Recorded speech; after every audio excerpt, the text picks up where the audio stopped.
वो official ID है बेटा। ठीक, जो आईडी मैंने आपको लिखाई है उस पे भेजिए जो भी भेजना है। इस पे मत भेजिए कि जो आपको दिखाई देती है क्लास के दौरान। ठीक, आईबीएम वाली आईडी पे आप कुछ मत भेजिए। आपको जो भेजना है वो पर्सनल आईडी मैंने जो आपको लिखाई है ravishankar.tiwari@gmail.com, उस पे भेजिए। ठीक, वन थिंग। और कुछ लोग वीडियो को सर्च करने के लिए भी उसी आईडी पर ही कुछ करते दिखाई दिए, तो वो भी उससे बचे। वीडियो अगर आपको जो भी देखने हैं इससे रिलेटेड, जो क्लास रिकॉर्डिंग्स, तो वो मैंने आपको बताया। आपको चैनल सब्सक्राइब करना है, आईबीएम ऑर्गेनाइजेशनल बिहेवियर, उसकी प्लेलिस्ट ओपन करिए। उस प्लेलिस्ट में आपको स्टैटिस्टिकल मेथड्स करके वो आपका सब्जेक्ट मिल जाएगा। उसको खोल लीजिए तो वो सारे लेक्चर्स आपको मिल जाएंगे। ठीक, तो जो भी आपको अगर कभी भी कुछ भेजना है तो ऑन माय पर्सनल आईडी जो भी आंसर्स भेजने हैं। ठीक, not on the official ID. चलिए, तो अब जल्दी से डिस्कस कर लेते हैं। आपने जो भी कल क्वेश्चन आपको दिए गए थे उससे रिलेटेड, तो क्योंकि कुछ लोगों के आंसर आए हैं तो देन उसको डिस्कस कर लेना ज़रूरी है। तो एक क्वेश्चन आपको quartile deviation and the coefficient of the quartile deviation का दिया था मैंने रिगार्डिंग द क्लास। कुछ क्लास दी हुई थी उसमें 0 to 5 अप टू 50, 5-5 के क्लास इंटरवल बढ़ाने थे और हर एक की रिस्पेक्टिव फ्रीक्वेंसी थी 29, 95, 225, 93, 29। ये वाला जो क्वेश्चन था बेटा, इसमें आप क्यूमुलेटिव फ्रीक्वेंसी बनाएंगे 29 प्लस 95 प्लस 225 प्लस 93, ऐसे रिस्पेक्टिव एक कॉलम इसका और बनेगा। और जिन्होंने बनाया है मुझे भेजा है, उनके पास हो तो उसको मिला लें फटाफट साथ में, तो पूरा final total of the cumulative frequency आपको 500 मिलेगा। तो क्वार्टाइल 1 के लिए 500 अपने आप में डेसिबल है, 1 जोड़ने की ज़रूरत नहीं पड़ेगी इसमें। तो 500 डिवाइड बाई 4 तो आपको मिलेगा 125। तो 125th आइटम जहाँ पर भी आपकी क्यूमुलेटिव फ्रीक्वेंसी में आ रहा है वो रेस्पेक्टिव मॉडल क्लास आपके लिए क्या हो जाएगी, क्वार्टाइल को ढूंढने का एरिया। तो ये आएगा आपका क्यूमुलेटिव फ्रीक्वेंसी 349, मतलब थर्ड मॉडल क्लास 10 से 15 और जिसकी की फ्रीक्वेंसी 225 है। ये वाली क्लास आपके लिए एप्लीकेबल होगी for the purpose of quartile 1। अब फार्मूला लगा दीजिए आप क्वार्टाइल 1 वाला, जैसे आप उसका लगाते थे मीडियन वाला। तो जब आप इस फार्मूले को रन करा दोगे मीडियन वाले को, तो आपका आंसर आना चाहिए 10.02 क्वार्टाइल 1 का। अब क्वार्टाइल 3 के लिए फिर आपको करना है n/4 × 3, तो ये वैल्यू आपको मिलेगी 375। अब 375 आपके किस मॉडल क्लास में है, जल्दी से देखिए। जो क्यूमुलेटिव फ्रीक्वेंसी की आपकी मॉडल क्लास है, आपका टोटल है, उसमें जो 442 मतलब फोर्थ फ्रीक्वेंसी, जो आपका मॉडल क्लास है 15 to 20 और जिसकी फ्रीक्वेंसी है 93, वो वाला मॉडल क्लास आपके लिए क्वार्टाइल 3 के लिए एप्लीकेबल हो जाएगा। तो इसके ऊपर भी आप वो फार्मूला रन कराइए जो आपका मीडियन वाला है कि L1 plus L2 minus L1 upon N upon F, ऐसे ही जो फार्मूला था ना आपका, तो ये रन कराइए। M-C ऐसे करते थे ना आप, तो उसको रन कराइए। तो जब आप उसको रन कराओगे तो आपको Q3 मिलेगी 16.4।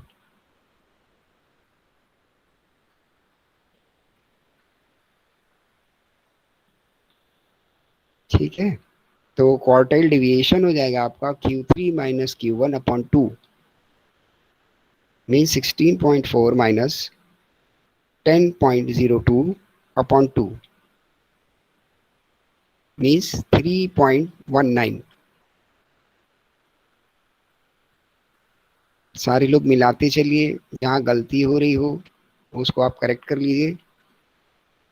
और जिन्होंने सही भेजा है उनको परेशान होने की ज़रूरत नहीं है, जिनका कुछ गलत है वो अपने पास जो भी उनका टेक्स्ट है उसमें उसको करेक्ट कर लें। फर्दर कोफिशिएंट अब आपको इसमें बताना था, coefficient of the quartile deviation. तो अब Q3 भी आपको पता है, Q1 भी आपको पता है, तो उस फॉर्मूले को रन करा दीजिए। तो 16.4 माइनस 10.02 एंड 16.4 प्लस 10.02, यही तो करना है आपको। एक फिगर न्यूमरेटर में है, दूसरी डिनोमिनेटर में है। तो न्यूमरेटर में आपका आ जाएगा 6.38 डिवाइडेड बाई 26.42। तो फाइनल आपका आ जाएगा coefficient of the quartile deviation is 0.24। ठीक बेटा, ये कॉन्सेप्ट आपको समझ आ जाना चाहिए। बाकी जो आउटकम है Q1 Q3 के वो भी मैंने लिखा दिए, फार्मूला भी आपके पास है। तो अब कैलकुलेशन आपके एंड पे है कि आपको करके उसको मिला लेना है, जिनका नहीं मैच हो रहा है। और जिनके आंसर सही है तो वो उसको अपना टिक कर सकते हैं। ठीक, एनी डाउट? Any doubt? जल्दी बोलिए बेटा, क्योंकि आगे और कई सारे डिस्कशन है। इज देयर एनी डाउट इस नो पर? सर। ओके, तो अब फर्दर आपका जो दूसरा क्वेश्चन था that was the mean deviation. तो मीन डेविएशन में आपको मैंने जो क्वेश्चन दिया था that was very simple one. वो बिल्कुल एकदम सिंपल था कि 3, 5, 6, 7, 8, 10, 11, 14 these are the value of the x. यही था ना आपके लिए क्वेश्चन बेटा? तब आपको करना क्या है, आपको एन भी बता दिया था मैंने, वो आ जाएगा इसका 8, the number of the observations. आप इनको देख लीजिए कितने ऑब्जर्वेशन है, 8 ऑब्जर्वेशन है आपके। अब जल्दी से इसका आप अर्थमेटिक मीन निकाल लीजिए। निकाला होगा आप लोगों ने जिन्होंने इस क्वेश्चन को किया, तो इसका अर्थमेटिक मीन आएगा आपका 8। इन सारी ऑब्जर्वेशंस का टोटल 64 डिवाइड बाय द 8, आपका अर्थमेटिक मीन आ जाएगा 8 मीन्स द एक्स बार। अब अगला स्टेप था, in the second column you have to put down the deviations means x minus X bar. तो x माइनस एक्स बार के कॉलम में, पहले कॉलम में क्योंकि आपका मीन है 8, तो x माइनस एक्स बार है, यानी 3 माइनस 8 तो -5। फिर अगले में -3, उसके बाद -2, फिर इन द नेक्स्ट -1, फिर उसके बाद 0, क्योंकि 8 की वैल्यू है, 8 8 0 हो जाएगा। उसके बाद जहाँ पर 10 है तो +2, 11 है +3, 14 है +6। ये तो आपके हो गए डिविएशन। मीन डेविएशन में मैंने बोला था convert the deviations into the absolute deviations, यानी जो माइनस की वैल्यूज हैं या जो उनको आप इग्नोर कर दीजिए और केवल डिविएशन के नाम पर सबको एक फ्रेश कॉलम बनाइए, उसमें लिख लीजिए थर्ड कॉलम में, और उसको हेडिंग दे दीजिए एब्सोल्यूट डिविएशन। तो जितनी माइनस वैल्यूज उनको हटा दीजिए। तो जैसे आप सारी माइनस वैल्यूज हटा दोगे तो जितने ये -5, -3, -2, -1, इनको हटा के एक नया कॉलम बना लीजिए जिसमें ये माइनस हटा दो और प्लस की तो रहेंगी रहेंगी। अब इनका टोटल लगा लीजिए। तो अब जब आप इनका टोटल लगाओगे then you will get the 22। Correct? जिनका सही है उनको कुछ नहीं करना है, जिन्होंने किया और गलत है वो अपना करेक्शन कर ले केवल। तो इसका आ जाएगा टोटल 22। अब आप अपना फार्मूला रन करा दीजिए मीन डेविएशन का। मीन डेविएशन का फार्मूला था 1/n sigma with in the bracket x minus X bar. तो ये x minus X bar is the absolute deviation. तो एब्सोल्यूट डेविएशन आपके लिए 22 है और n है आपके लिए 8, तो 22 divide by the 8, then you will get the 2.75। ये आपका आंसर हो जाएगा mean deviation when you taking such mean deviation by the help of arithmetic mean. अब इसका अगर कोफिशिएंट आपको निकालना है तो कोफिशिएंट का फार्मूला था mean deviation divided by the mean और मीडियन और मोड। जिस तरीके से भी आपने ये मीन डेविएशन निकाला हो तो आपने मीन से निकाला है। तो 2.7 divided by the what is the mean 8, 8 से डिवाइड कर दीजिए तो आपका एमडी वो आ जाएगा कोफिशिएंट ऑफ द एमडी। ठीक, कोई डाउट? यस, ये कोफिशिएंट ऑफ एमडी आपका आ जाएगा। ठीक है ना। अगर इसी को आप मीडियन के थ्रू करो तो मीडियन के थ्रू भी आप डेविएशन निकाल के कर सकते हैं। ठीक है बेटा, कोई डाउट है? नहीं। अब अगर इसी को हम कन्वर्ट कर दें डिस्क्रीट सीरीज में, यानी इसके साथ में आपको जो ये सिंपल एक्स मिले थे इनके साथ में एफ मिल जाए, तो आप मीन कैसे निकालोगे? जैसे निकालते हो एफ एक्स अपॉन एफ, वैसे निकालना पड़ेगा आपको। और फिर उस मीन वैल्यू से जो आपके ये एक्स हैं इनका डिविएशन फिर आपको निकालना है और उसको ऑब्सोल्यूट बनाना है और उस ऑब्सोल्यूट के टोटल को डिवाइड बाई एन कर देना है। ठीक। अब एक बात है कि यहाँ पर एन क्या होगा अगर फ्रीक्वेंसीज है तो, जब कभी भी फ्रीक्वेंसीज आ जाएंगी तो आपके लिए एन क्या होगा? The cumulative total of the frequency. तब आप ये एक्स का टोटल नहीं निकालेंगे क्योंकि आपने मीन भी तो एक्स का टोटल करके नहीं निकाला है ना, आपने मीन भी तो एफ एक्स अपॉन एफ करके निकाला है, एफ का यूज किया है ना वहां पे। तो आपके लिए एन भी कैपिटल एन हो जाएगा, means the cumulative total of the frequencies. अच्छे से लिख लीजिए, समझ लीजिए, जिससे कोई डाउट आपको ना रहे। अब अगर ये कंटिन्यूअस सीरीज हो जाए, मतलब क्लास इंटरवल में आपको कोई सीरीज मिले और उसमें मीन डेविएशन निकालना है, संग में उसमें फ्रीक्वेंसी भी है, कोई परेशान होने की बात नहीं है। उस कंटिन्यूअस सीरीज को आप कन्वर्ट कर दो डिस्क्रीट सीरीज में। तो कैसे कन्वर्ट होगी कि ये जो आपकी वैल्यूज हैं क्लास इंटरवल वाली, इनकी मिड वैल्यू आपको निकाल लेनी है और उसको नाम दे देना है एक्स। ठीक, जैसे 0 to 5 है तो 0 to 5 आपके लिए बन जाएगा 2.5। फिर अगला आपके लिए क्लास इंटरवल है 5 to 10, तो उसका टोटल हुआ 15 डिवाइड बाई 2, अगली आपके लिए x बन जाएगी 7.5। ऐसे करके एक कॉलम आप तैयार और कर लीजिए जिसके ऊपर लिख दीजिए मिड वैल्यू और उसको नाम दे दीजिए x। ये पूरा का पूरा x की तरह व्यवहार करेगा आपके लिए। और फिर आप एफ एक्स अपॉन एफ करके मीन वैल्यू निकाल लीजिए और फिर वही कि एफ का भी क्यूमुलेटिव टोटल आपको निकालना पड़ेगा for the purpose of n, और एन भी आपको पता हो गया। और फिर आप डिविएशन ले लीजिए, आपकी जो मीन वैल्यू निकल के I F x upon F करने के बाद उस मून वैल्यू से एक्स की दूरी, ये आपका डिविएशन है। रेस्पेक्टिव कॉलम एक तीसरा बन जाएगा जैसा आप नॉर्मल में बना रहे थे, और उस डिविएशन को ऑब्सोल्यूट कर लीजिए और फिर वही एन से डिवाइड करके आप निकाल सकते हैं मीन डिविएशन। कोई डाउट बेटा? अगर आपके पास आपने लगाया है और सामने मौजूद है तो जो जो मैं बोलता गया और आपने ध्यान से सुना है तो कोई डाउट आपको होना नहीं चाहिए। है तो I am still ready to help you. Are you able to handle the questions if these questions regarding the mean deviation are of the continuous series nature or of discrete series nature? अगर discrete series के हों या continuous series के हों, मतलब frequency के साथ हों, तो आप हैंडल कर लेंगे ना, उसमें कोई इशू तो नहीं है। कोई डाउट हो रहा है तो बता दीजिए। नो, चलिए। तो बेटा अगर किसी को भी कोई डाउट होता है तो वो पूछ सकता है। केवल कोई बच्चा अगर नो कर दे रहा है तो इस कारण सारी क्लास शांत रह जाए, वो ठीक नहीं है, क्योंकि सबको अपने अपने आंसर करने हैं और अपने अपने हिसाब से चीज़ों को अटेम्प्ट करना है। ठीक, ओके गुड। तो चलिए जल्दी से आगे बढ़ जाते हैं। अगला डिविएशन आपके लिए, और वो जो पीछे के दो क्वेश्चन आपके पड़े हुए हैं ज्योमेट्रिक मीन और हार्मोनिक मीन वाले, वो या तो एंड ऑफ द क्लास या कल की क्लास में डिस्कस कर लेंगे, क्योंकि फिर सारा काम क्वेश्चन डिस्कस करने में चला जाएगा, नया क्या देखेंगे हम लोग। ठीक, तो अगला स्टैंडर्ड डिविएशन, और ये मोस्ट मोस्ट मोस्ट इंपॉर्टेंट, इसके आगे लिख लीजिए। इसको तो हर एक को सीखना ही सीखना है,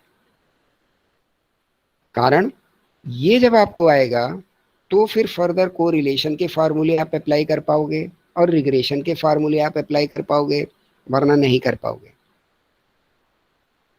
ठीक, तो इसको तो आपको सीखना ही सीखना है एट एनी हाउ। इसकी प्रैक्टिस आपको घर पे 1 2 बार 3 बार लगा के करनी ही करनी है। नोट कर लीजिए, करनी ही करनी है। बाकी चीज़ों से एक आध दफ़ा आप बच सकते हैं, बिकॉज स्टैंडर्ड डिविएशन जो है, जैसा इसका नाम है standard deviation, it is a very standard type of measure or the tool which is used in the statistics for the purpose of calculations. तो जहाँ भी आगे रिसर्च है या जहाँ भी आप किसी जगह काम करने जाएंगे, हर जगह स्टैंडर्ड डेविएशन का पूरा पूरा महत्व है, ठीक। और ये बेस कैलकुलेशन है for the purpose of statistical operations, बिल्कुल बेस ये आनी ही चाहिए।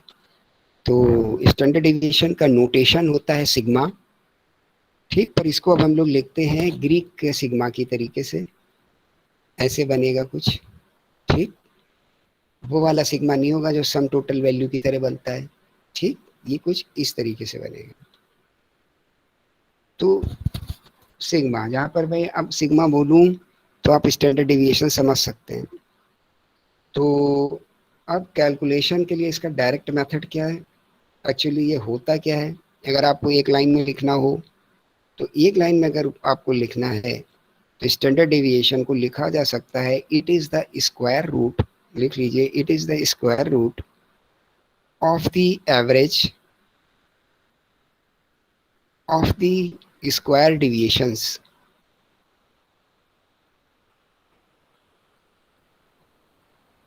It is the square root of the average of the square deviations. यानी ये जो आपने डिविएशन निकाले, जैसे पीछे निकाले थे x माइनस एक्स बार करके, इन डिविएशन का स्क्वायर करें आप,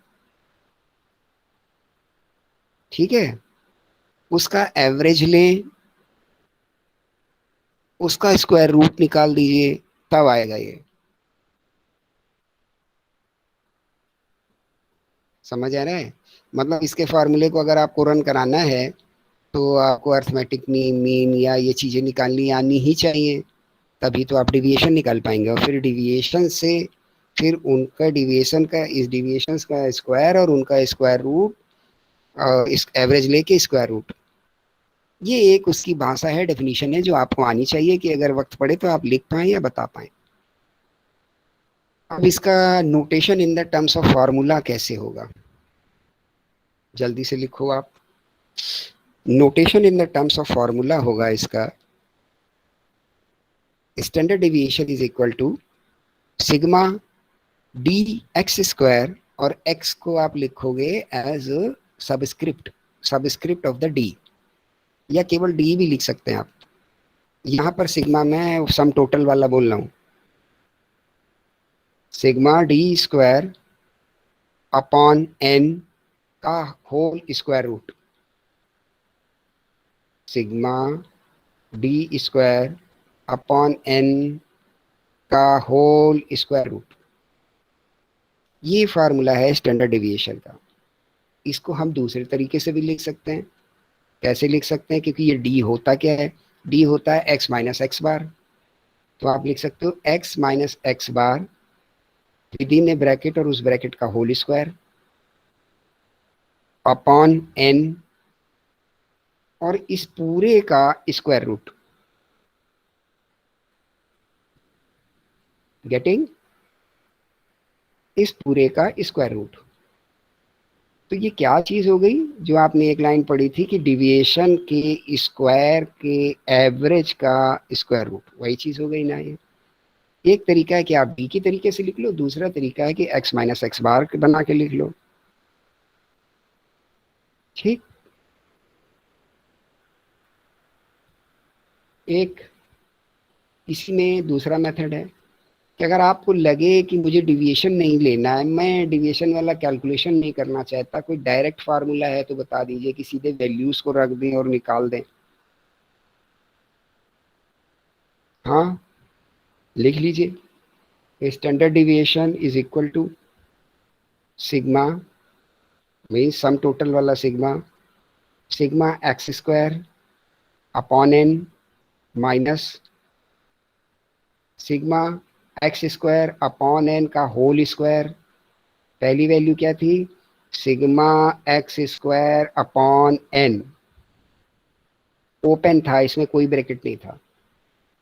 इसके बाद इसमें से माइनस करना है आपको sigma x square upon N का होल स्क्वायर, और ये जो दोनों आपने बनाए हैं इनका दोनों का स्क्वायर रूट, जो वैल्यू आए उसका स्क्वायर रूट, इन दोनों के ऊपर होल स्क्वायर रूट आपको लगा देना है। इससे आपको मिल जाएगा स्टैंडर्ड डिविएशन। अब इसमें आपने डिविएशन के लिए कोई x माइनस एक्स बार करके कुछ नहीं किया, जो भी आपके पास x हैं उनका स्क्वायर किया। जैसे एक क्वेश्चन हम लोगों ने देखा था ना, इसमें सिंपल एक्स थे 1 2 3 4 5 6 7 8 11 12 14, इतना ही अगर आपको बोल दिया जाए, बोला जाए इसका स्टैंडर्ड डिविएशन निकालो, तो अगर आप चाहते हो कि हम इसमें अर्थमेटिक मीन न लें, डिविएशन करके वो वाला फार्मूला ना लगाएं, तो आप कैसे कर सकते हो कि इन सारे एक्स का स्क्वायर करो अगले कॉलम में, नीचे उनका पूरा टोटल कर दो, तो ये बन जाएगा सिग्मा एक्स स्क्वायर का टोटल। ठीक है, फिर ये जो x है इसका टोटल करो तो ये बन जाएगा सिग्मा x का टोटल। तब आपके पास सिग्मा एक्स स्क्वायर का टोटल आ गया, सिग्मा x का टोटल आ गया। आपके पास फार्मूला हाई है, एक में एक्स स्क्वायर की वैल्यू रख दीजिए, एक में सिग्मा एक्स की वैल्यू रख दीजिए, और दोनों में n से डिवाइड करना है आपको। एक का होल स्क्वायर नहीं बनाना, एक का होल स्क्वायर बनाना है, और बाद में दोनों का माइनस करने के बाद स्क्वायर रूट ले लेना है। ये तो तब रन करना है आपको कि जब आपको डिविएशन कैलकुलेट करने से बचना है। अगर आपको डिविएशन के साथ करना है और करना चाहिए तो वो फार्मूला वही है, sigma D square upon N का होल स्क्वायर। ठीक, ये कब लागू होगा बेटा? जब आपकी सीरीज इंडिविजुअल है तब ये फार्मूला रन करेगा। ठीक है, अब इसका कोफिशिएंट अगर आपको निकालना है, ये coefficient of the standard deviation, और कोफिशिएंट की यूटिलिटी मैं आपको बता चुका हूँ कि कोफिशिएंट क्या करता है आपको। कोफिशिएंट आपको उस पर्टिकुलर लोकेशन या पॉइंट पे पहुंचा देगा कि जो आपको पर्टिकुलरली चाहिए, कि जैसे ये 4-5 ऑब्जर्वेशन थे, जितने भी थे, इसमें आप पर्टिकुलर चाहो कि 11 पे क्या स्टैंडर्ड डिविएशन है, तो वो कोफिशिएंट बता देगा आपको। ठीक, तो कोफिशिएंट जानने के लिए standard deviation divided by arithmetic mean, बस तो आपको कोफिशिएंट मिल जाएगा। Standard deviation divided by arithmetic mean.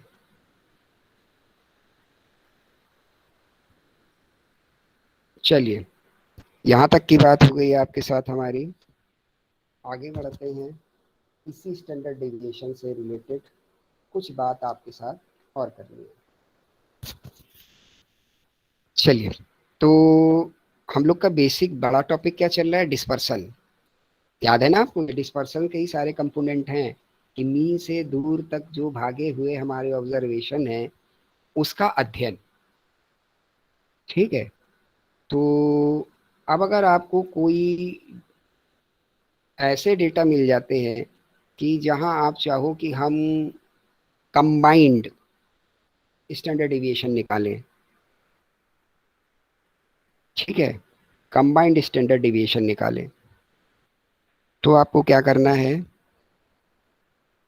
जल्दी से लिख लें आप।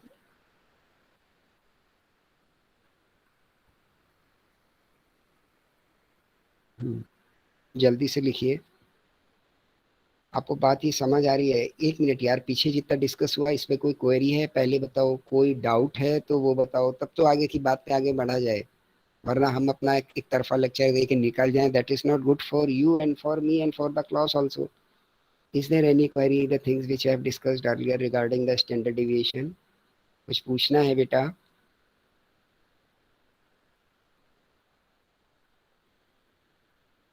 यस बच्चों।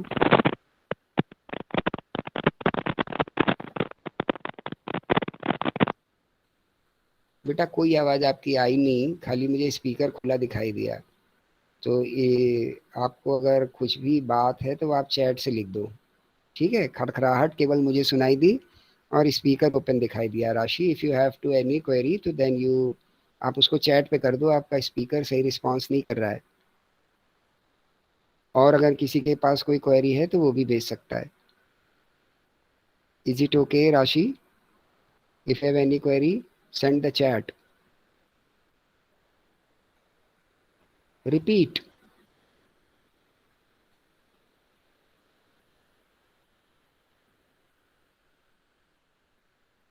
Repeat. एक काम किया करिए आप, जहाँ मैं ऐसे इसीलिए स्लो स्लो चलता हूँ कि जहाँ पे आपको जहाँ भी मैं धीमा होके कुछ रुकता हूँ, अगर आपको डाउट आ रहा है तो आप उस जगह पे हल्का सा बोल सकते हैं, क्योंकि डाउट किसी पॉइंट पे होता है और हम लोग चर्चा करते हुए काफ़ी आगे तक चले आए और उस जगह पे डाउट रह गया कि आगे की चीज़ों पे आपका ध्यान या किसी का भी ध्यान लगना कम हो जाता है। और रिपीट मतलब पूरा फिर रिवर्सल। तो उस जगह पे आप हिंट किया करिए या उस बात को नोट कर लिया करिए कि कहाँ पे बेसिकली आपको सबसे ज़्यादा डाउट हुआ, और आगे के कंटेक्स्ट को सुनते रहा करिए, तो पूरी रिपीटेंस टाइम का वेस्टेज को बचाएगी।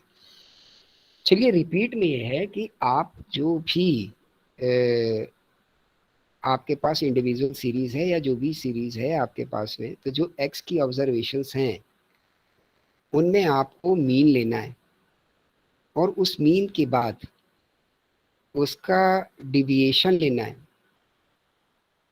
ठीक, स्टेप बाय स्टेप। जैसे ये आपकी एक्स की सीरीज बन गई तो उसका अर्थमेटिक मीन निकाल लीजिए, तो एक मीन की वैल्यू आ गई। अब उसका आपको डिविएशन लेना है। ये डिविएशन क्या होता है? एक्स माइनस एक्स बार। एक्स बार आपका अर्थमेटिक मीन है, तो उस अर्थमेटिक मीन को हर पॉइंट ऑफ एक्स से घटाइए, तो आपका एक कॉलम सामने और तैयार हो जाएगा विच इज डी। ठीक, विच इज डी। तो ये कॉलम आपका तैयार हो गया, और जैसे ही ये कॉलम आपका तैयार हो गया तो आपको क्या मिल गया? एक्स माइनस एक्स बार। यही तो मिल गया ना, इसी को हम डी बोलते हैं, डिविएशन। तो ये कॉलम आपका तैयार हो गया। अब इस कॉलम का आपको अगले कॉलम में स्क्वायर कर देना है। ध्यान दीजिए, मीन डिविएशन में हम क्या करते थे? इसको प्लस में कन्वर्ट कर देते थे, क्योंकि जब आप डिविएशन निकालोगे तो कोई वैल्यू माइनस में आएगी, कोई वैल्यू प्लस में आएगी, और इसी का अगर आप टोटल लगाने चले जाओगे तो मोर और लेस जीरो के नज़दीक आप पहुंच जाएंगे। तो या तो उसको आपको प्लस करना है, उसको तो बोलता है मीन डिविएशन की प्लस करो, लेकिन स्टैंडर्ड डिविएशन बोलता है कि उसको स्क्वायर करो।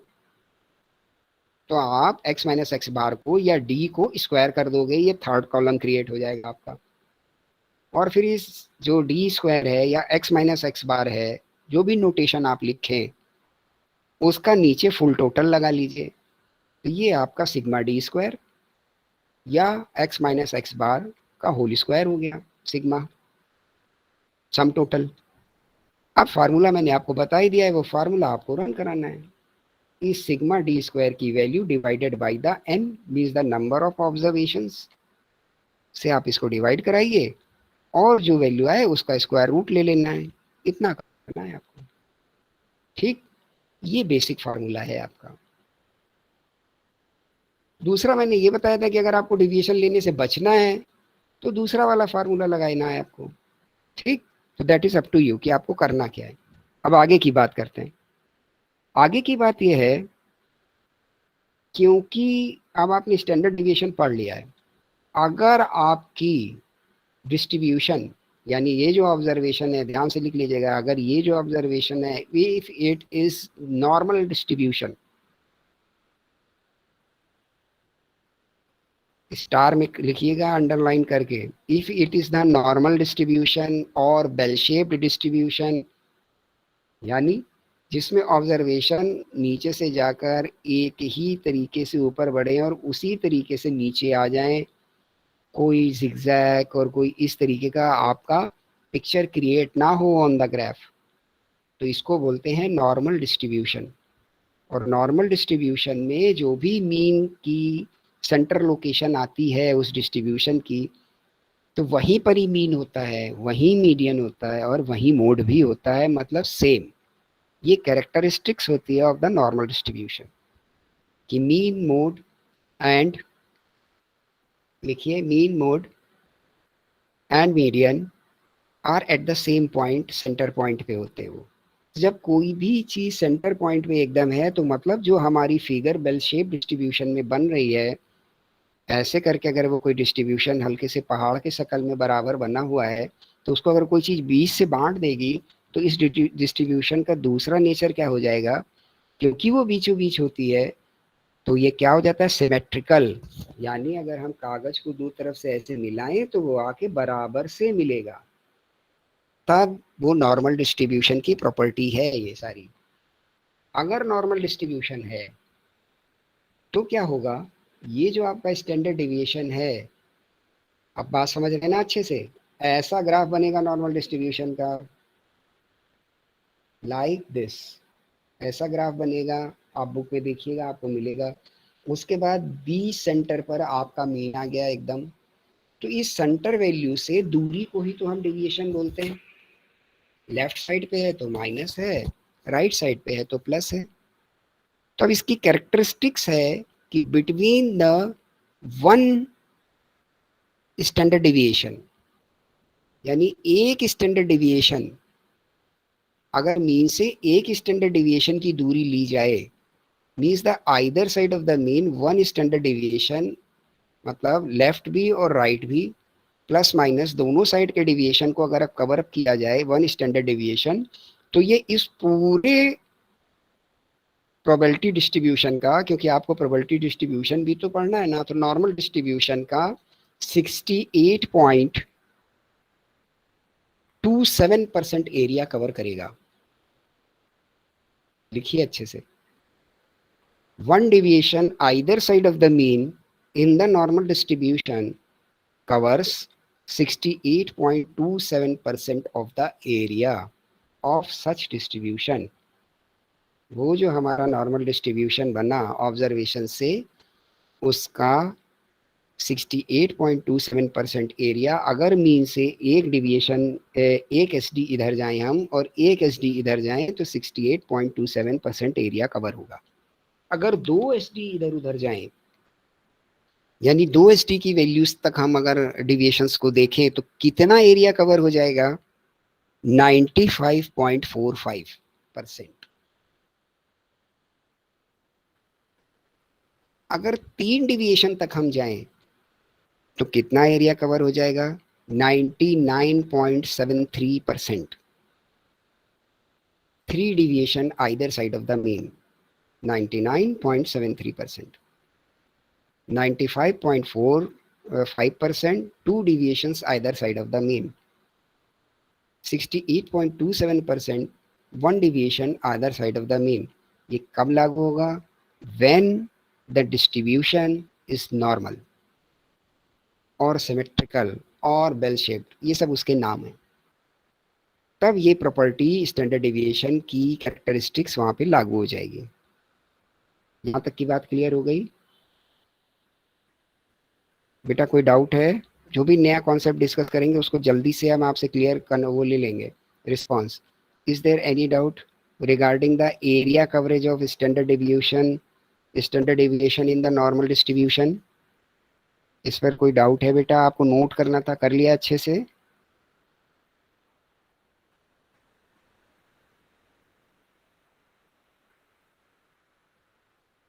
जल्दी रिस्पॉन्स करो बच्चों, any one of you can response. ऐसे आप बनाएंगे कॉपी में अपने, जैसे ये उंगली दिखा रहा हूँ मैं आपको, यूं बिल्कुल ऐसा नॉर्मल, ठीक? कोई भी साइड दबी नहीं, कोई भी फैली नहीं, कुछ दबा नहीं, पिचका नहीं, बिल्कुल नॉर्मल। और इसका बीचों बीच इससे दूरी की बात हो रही थी। The property of S T में लिखा रहा हूँ कि अगर शॉर्ट नोट एस टी के ऊपर लिखने के लिए आ जाए आपको स्टैंडर्ड डेविएशन पर, तो क्या केवल फार्मूला लिख के काम चल जाएगा? नहीं, कुछ प्रॉपर्टीज बता दे रहा हूँ आपको, ठीक है? अगली बात जो आपको लिखनी है वो क्या है, कि मैं बात कर रहा था कंबाइंड एसटी की, कि अगर आपके पास दो तीन ग्रुप हैं, ठीक, दो तीन ग्रुप हैं, तो इन दो तीन ग्रुप के आपको एसटी पता है? हाँ पता है। तो आप ये चाहते हो कि ये दो ग्रुप हैं या तीन ग्रुप हैं, इनका कंबाइंड स्टैंडर्ड डेविएशन यार निकालो। तो फिर वो मैं पूरे ग्रुप को इकट्ठा मिलाऊं फिर से और नया तरीके का एक डिस्ट्रीब्यूशन बनाऊं और कैलकुलेशन करूं, वो बड़ा काम है।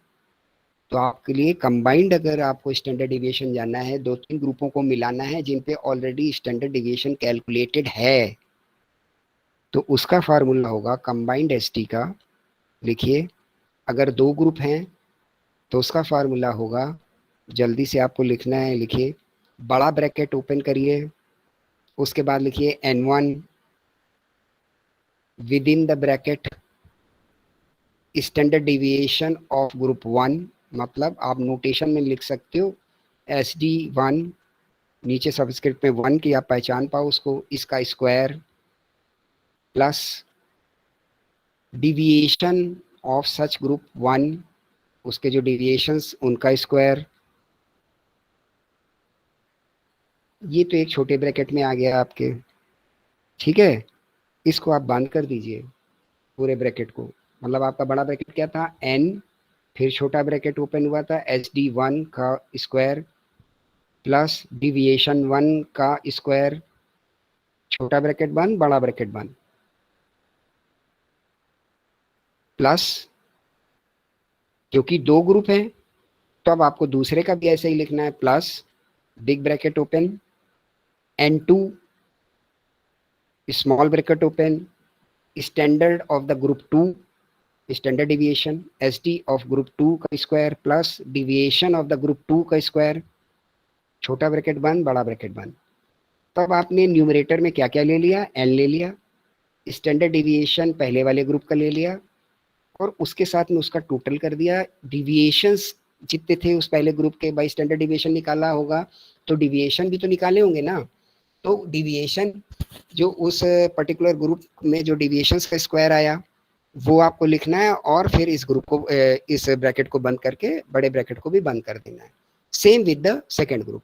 तो ये आपका पूरा न्यूमरेटर बन गया, divided by N1 plus N2, जो ग्रुप 1 का n हो और जो ग्रुप 2 का n हो, उनके टोटल से आपको इसको डिवाइड करना है और इस पूरे फ्रैक्शन का स्क्वायर रूट ले लेना है। तो आपको क्या मिल जाएगा, कंबाइंड स्टैंडर्ड डिविएशन।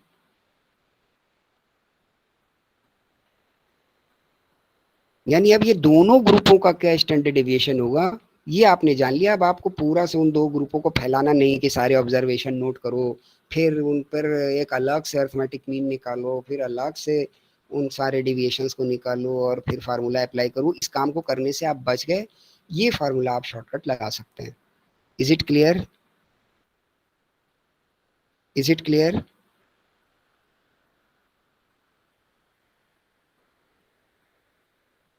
प्लीज बच्चों, मैं जान रहा हूँ कि कई सारी नई बातें और नए कॉन्सेप्ट आ रहे हैं, तो प्लीज आप लोग रिस्पॉन्स करते चलिए, तो मैं और बेहतर आपको असिस्ट कर पाऊंगा, वरना मैं तो डार्क में रह जाऊंगा कि हाँ यार आपको तो सब लग रहा है, जो आप सुन रहे हो वो बात आपको क्लियर हो रही है, आप नोट डाउन कर रहे हो। ओके, रिपीट कर दूं फार्मूला, ठीक, लिखिए बेटा। अगर आपको कंबाइंड स्टैंडर्ड डिविएशन निकालना है ऑफ एनी टू ग्रुप और more than two group, three group, what, तो हम एक दो ग्रुप का आपको फार्मूला लिखवाते हैं केवल, ठीक। थ्री ग्रुप हो तो आप इसको ऐसे ही थ्री तक भी कर ले जा सकते हैं। तो अगर दो ग्रुप हैं तो आपका फार्मूला क्या बनेगा, लिखिए, N1, भाई जो पहला ग्रुप है उसका n होगा ना, आपको पता, ये तो फिगर वो आपको पता होगा ना कि ये जो ग्रुप है इसमें कितने ऑब्जर्वेशन है। जैसे अभी आपने एक मीन डेविएशन का क्वेश्चन किया, उसमें 8 ऑब्जर्वेशन थे तो वो n थे, तो आपको n पता होगा, हाँ पता होगा, तो N1 मतलब ग्रुप 1 का n, फिर एक छोटा ब्रैकेट ओपन करिए आप, उसके बाद लिखिए standard deviation of the group 1,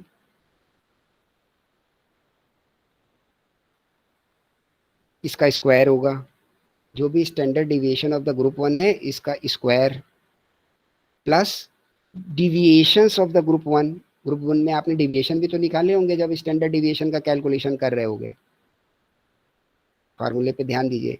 जो आपका स्टैंडर्ड डिविएशन का फार्मूला है वो क्या था, डिविएशन स्क्वायर अपॉन n का स्क्वायर रूट, यही तो था ना। तो डिविएशन तो आप निकालेंगे निकालोगे, अगर स्टैंडर्ड डिविएशन आपको निकालना है तो हाँ निकालेंगे। तो ग्रुप 1 का जो डिविएशन आपने निकाला था वो डिविएशन का स्क्वायर, ठीक, मतलब b1 का स्क्वायर, इस ब्रैकेट को क्लोज कर दीजिए, छोटे वाले ब्रैकेट को, जिसमें कि आपका स्टैंडर्ड डेविएशन है प्लस जो उस ग्रुप की डिविएशन है उनका स्क्वायर है, दोनों का अलग अलग। इस छोटे ग्रुप को बंद कर दीजिए ब्रैकेट को, और बड़े ब्रैकेट में n के साथ एक चीज आ जाएगी। तो ये तो एक ग्रुप को आपने डील कर लिया। अब इसमें प्लस करिए ऐसे ही दूसरा group, n of the group 2, बड़ा ब्रैकेट खोलिए, फिर प्लस के बाद उसमें लिखिए n, फिर छोटा ब्रैकेट खोलिए, फिर उसमें लिखिए standard deviation of the group 2 plus deviations of the group 2 इनका स्क्वायर। पहले स्टैंडर्ड डिविएशन का स्क्वायर ऑफ द ग्रुप 2, फिर डिविएशंस का स्क्वायर ऑफ द ग्रुप 2, फिर छोटे ब्रैकेट को बंद कर दीजिए, फिर बड़ा ब्रैकेट भी बंद हो जाएगा। बस तो दो आपके ब्रैकेट बन गए। ये आ गया numerator, divided by the n1 means the n of the group 1 plus n2 means n of the group 2। तो अब आपके पास न्यूमरेटर है, डिनोमिनेटर है। अब क्या करिए, जो न्यूमरेटर डिनोमिनेटर करके एक फ्रैक्शन बना, इस पूरे के ऊपर स्क्वायर रूट लगा दीजिए। यानी जो वैल्यू आप कैलकुलेट करोगे after solving those brackets as well as the numerator and denominator value, उस वैल्यू का आपको स्क्वायर रूट लेना है। Now is there any doubt in the formula? Sir under square root वाला लेना है कि 2 लगाना है सबस्क्रिप्ट में? 2 स्क्वायर रूट लेना है बेटा, 2 की बात कहाँ आ गई? 2 की बात कहाँ है, स्क्वायर रूट लेना है बेटा। स्क्वायर रूट बोल तो रहा हूँ मैं, तो वो तो अपने आप में स्क्वायर रूट है, उसमें 2 क्या। ठीक, स्क्वायर रूट तो 2 ही है ना, वो तो 2 ही होगा ना, तो स्क्वायर रूट लेना है आपको। ठीक, तो ये बन गया आपका एक। अगर मान लीजिए इस कंबाइंड ग्रुप में 2 से ज्यादा आइटम है तो इसी को आप आगे बढ़ा दो। 3 है अगर, तो एक एक और क्रिएट कर दो, n3 with in the bracket standard square of 3 का square plus deviation of group 3 का स्क्वायर, और नीचे आप ये न्यूमरेटर में n1 plus n2 plus n3। तब कंबाइंड मीन 3 ग्रुप का मिल जाएगा, कंबाइंड स्टैंडर्ड डिविएशन। ठीक बच्चों, कोई डाउट? अब यस मिस्टर आदित्य, आपके लिए था रिपीट, तो इज इट नाउ ओके? और एनी अदर क्वेरी? आप जब ओके कर दोगे आप लोग तभी आगे बढ़ेंगे हम। यस बेटा, यस सर, क्लियर हो गए। ओके। तो इससे हमको क्या मिल जाएगा? कंबाइंड। अगर हमें कंबाइंड चाहिए तो आप मकसद समझ रहे हैं ना, कि एक ग्रुप में मान लो 8 आइटम है, दूसरे में फिर 8 ऑब्जर्वेशन है। तो एक तरीका ये भी है कि आप इस सब किसी फार्मूले को मत लगाओ, उन 8 आइटम को 8 8 16 लिखो, और 16 का फिर मीन निकालो, और 16 का डेविएशन निकालो, और अपना स्टैंडर्ड डेविएशन का फार्मूला लगाओ, तो आपको पूरा स्टैंडर्ड डेविएशन मिल जाएगा। लंबा काम है, उससे बचने के लिए फार्मूला है कि अगर आपको पहले से पता है कि इसका स्टैंडर्ड डेविएशन ये है, इसका एन ये है, इसकी डिविएशन ये है, तो क्यों उतनी दूर तक हम जाएं। ये छोटा सा फार्मूला अप्लाई करते हैं और कंबाइंड मिल जाएगा। मतलब उस पूरे दोनों ग्रुप का या तीनों ग्रुप का स्टैंडर्ड डेविएशन हम ढूंढ लेंगे bye the help of the combined mean.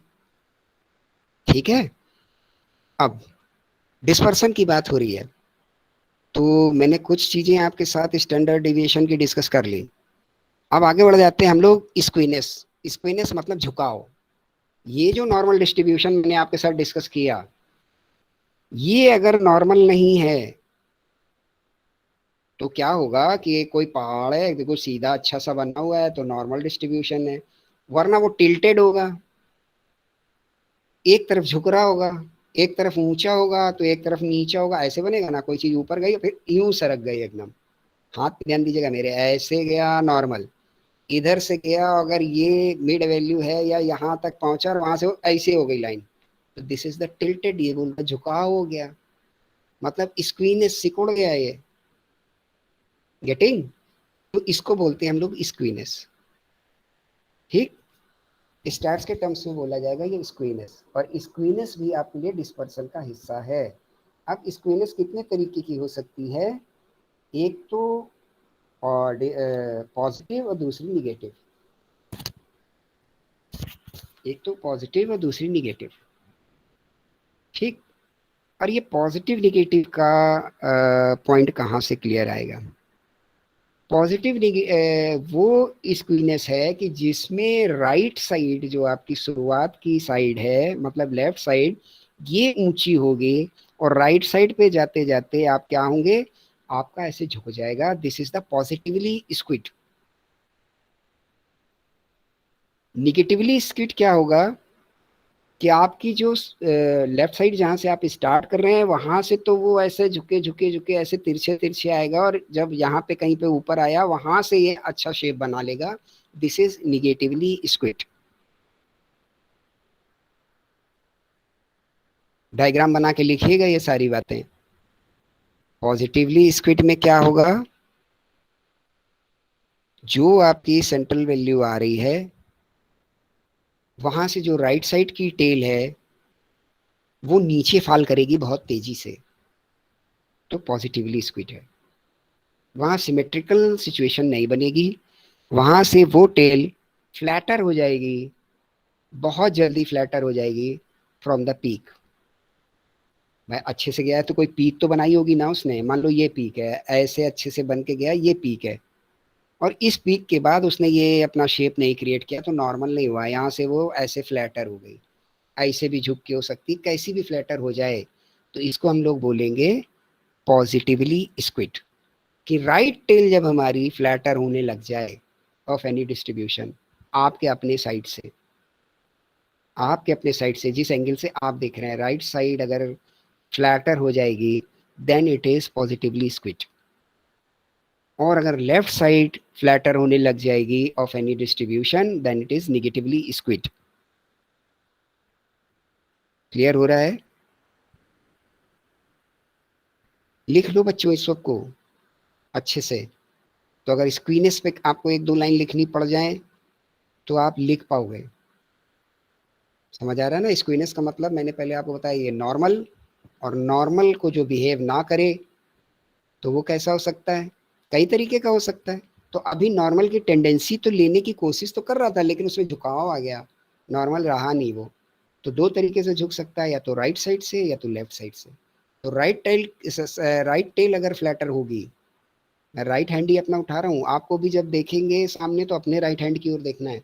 आपके राइट साइड की राइट टेल अगर फ्लैटर होगी then it is positively skewed. अगर लेफ्ट साइड की टेल फ्लैटर होगी तो ये आपके लिए निगेटिवली स्क्विड। एक बात और लिखा दे रहा हूँ, इसके बाद फिर आप इससे रिलेटेड क्वेरी मुझसे कर सकते हैं। जब पॉजिटिवली स्क्विड होगा तो उस डिस्ट्रीब्यूशन का कैरेक्टरिस्टिक क्या हो जाएगा, लिखिए फटाफट से।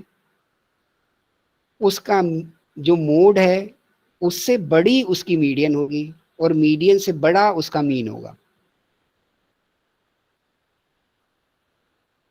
अगर पॉजिटिवली स्क्विड है तो उसका मोड से बड़ा उसका मीडियन होगा, उस मीडियन से बड़ा उसका मीन होगा।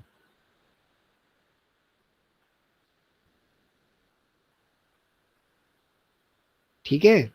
अब अगर निगेटिवली स्क्विड है तो क्या होगा, मीन से बड़ा मीडियन होगा और मीडियन से बड़ा मोड होगा।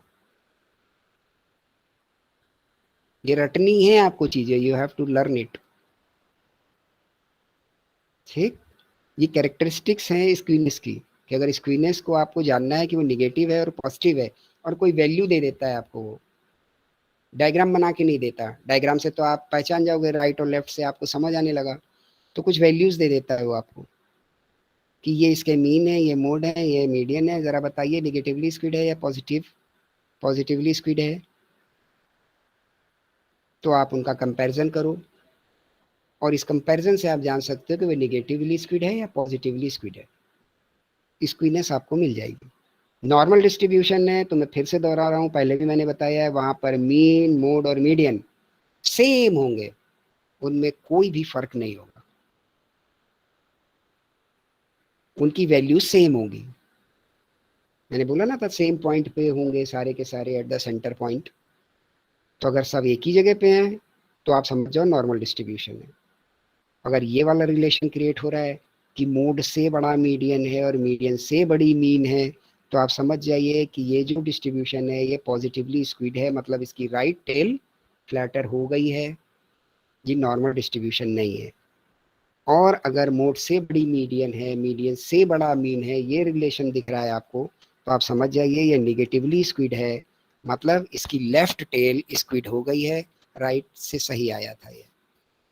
हाँ, अब आप पूरा 1 से 1.5 मिनट ले सकते हैं अपने लिए, अच्छे से आज जो डिस्कस अभी तक हुआ है उसको दोहरा लीजिए, क्योंकि कई सारे नए कॉन्सेप्ट और नई बातें आपके साथ हुई हैं। कोई भी डाउट आ रहा हो regarding S T, regarding skewness, regarding positivity और निगेटिविटी ऑफ द स्क्वीनेस, तो उसको आप अभी पूछ सकते हैं हमसे।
यस बच्चों, कोई query?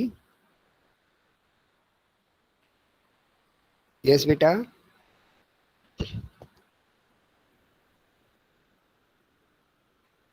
Anything you have to ask or anything you have to say regarding today's session?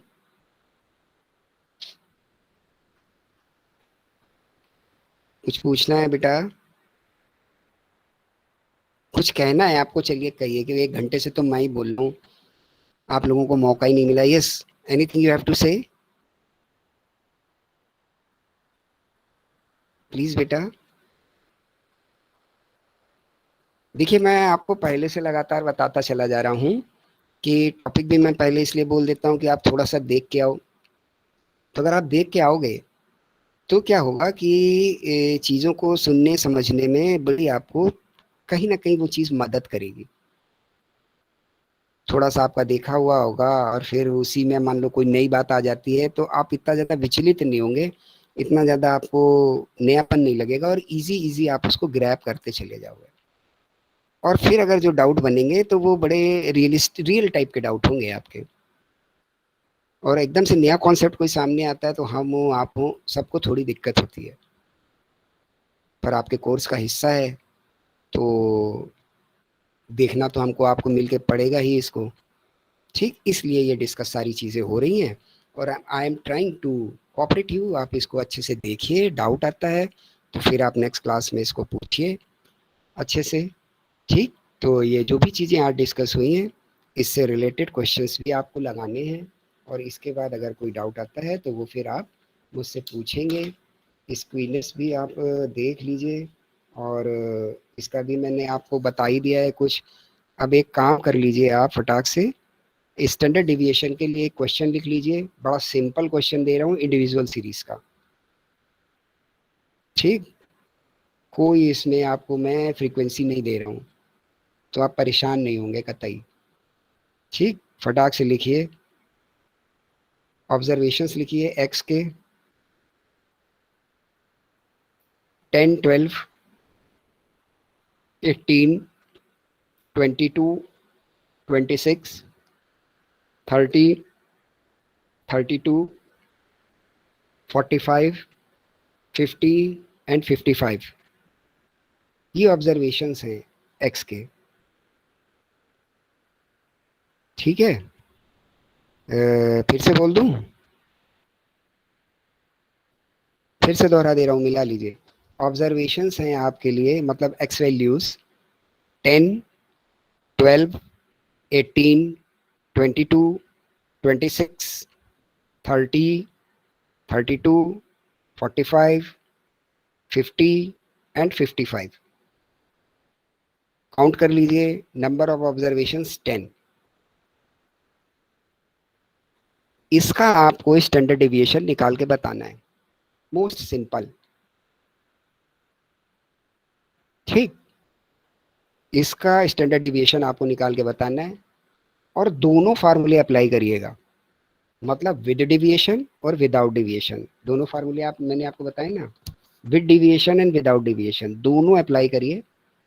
और सारे लोग ध्यान से सुन लो, उसको मेरी पर्सनल मेल पे आप भेजेंगे जो मैंने आपको लिखाई है, ravishankartiwari@gmail.com। ठीक है, वो ये जो आईडी आपको क्लास लेने वाली दिखाई दे रही है, ये ऑफिशियल बेटा आईडी है, इस पे कई सारे लोग एक साथ हैं, तो इस पर आप अपने आंसर आप लोग मत भेजें। ठीक, उस पर भेजें जो मैं आपको बता रहा हूँ। और दूसरा, जो भी लोग ये क्लास को सर्च करना चाह रहे हो, तो मैंने बता दिया ना कि उसको आप वो प्लेलिस्ट में जाके ढूंढो, IBM ऑर्गेनाइजेशनल बिहेवियर पर। वो भी कुछ लोग उस पर क्लिक करते दिखाई दे रहे हैं मुझको, आईडी वाले उस पर, तो वो भी अच्छा नहीं है। ठीक, तो ये एक दो चीजें आपको करनी है, थोड़ा सा इतना आपको एडजस्टमेंट करना है। All the things of this class is going very good, your response is also very good, and आप अच्छे से सीखने का प्रयास कर रहे हैं, ये मैं आपको फीडबैक दे सकता हूँ।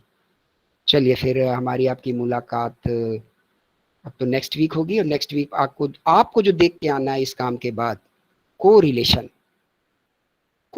आप खुद पढ़ के आएंगे तो बड़ी जल्दी हम लोग कवर अप कर पाएंगे।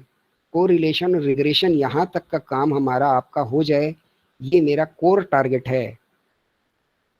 फिर हम उस पर जाएंगे कि जो आपकी प्रोबेबिलिटी छूटी है और परम्यूटेशन कॉम्बिनेशन, तो स्टैट्स वाला एरिया तो जल्दी से जल्दी कवर हो जाए। तो कोरिलेशन आप देख के आए बहुत अच्छे से, फिर उसको हम लोग डिस्कस करेंगे, और उसमें एक दो मेथड हैं, वो सारे आपको देख के आने हैं। ठीक, okay, then thank you very much, बहुत अच्छी मीटिंग थी आपके साथ। Have a nice day, thank you all of you.